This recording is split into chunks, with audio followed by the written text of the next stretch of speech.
যে আইন আনা হয়েছে, যে আইনের বিরুদ্ধে এত বেশি মামলা দায়ের করা হয় যেন সেটা ইতিহাস হয়ে থাকে এবং চিফ জাস্টিস যিনি আছেন তিনি যেন সেটার এতটা প্রেশার তৈরি হয়, ক্রিয়েট হয়, সেই প্রেশারের ফলে উনি যেন এই আদেশকে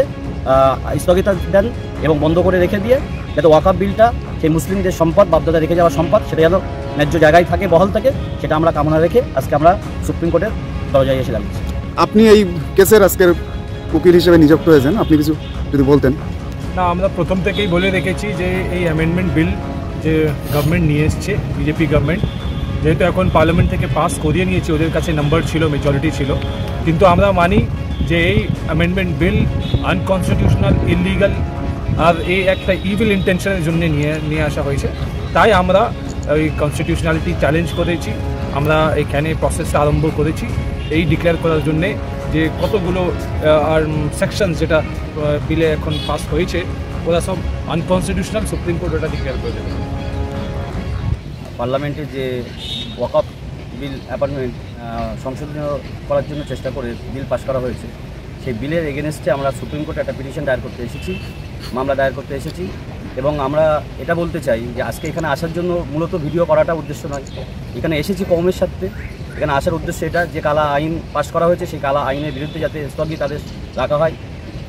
মহামান্য আদালত, ভারতবর্ষের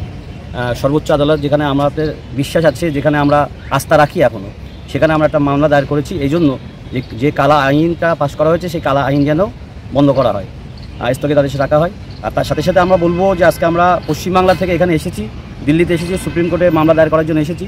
যারা আজকে যাদের কাছে ভিডিওটা পৌঁছে যাচ্ছে, যাদের কাছে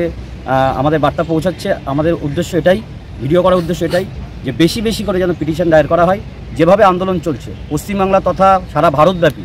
এই কালা আইনের বিরুদ্ধে যে আন্দোলন চলছে, সেই আন্দোলন যেন অব্যাহত থাকে, আরও জোরালো থেকে আরও জোরালো হয়, সে আশা আমরা রাখবো। যারা যেখান থেকে যেভাবে আন্দোলন করছে তাদেরকে সাধুবাদ জানাই। সাথে সাথে আমরা আরও বলবো, যেভাবে এনআরসি,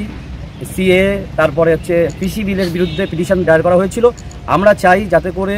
এই ওয়াকফ বিলের বিরুদ্ধে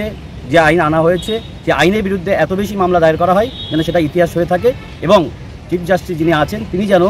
সেটার এতটা প্রেশার তৈরি হয়, ক্রিয়েট হয়, সেই প্রেশারের ফলে উনি যেন এই আদেশকে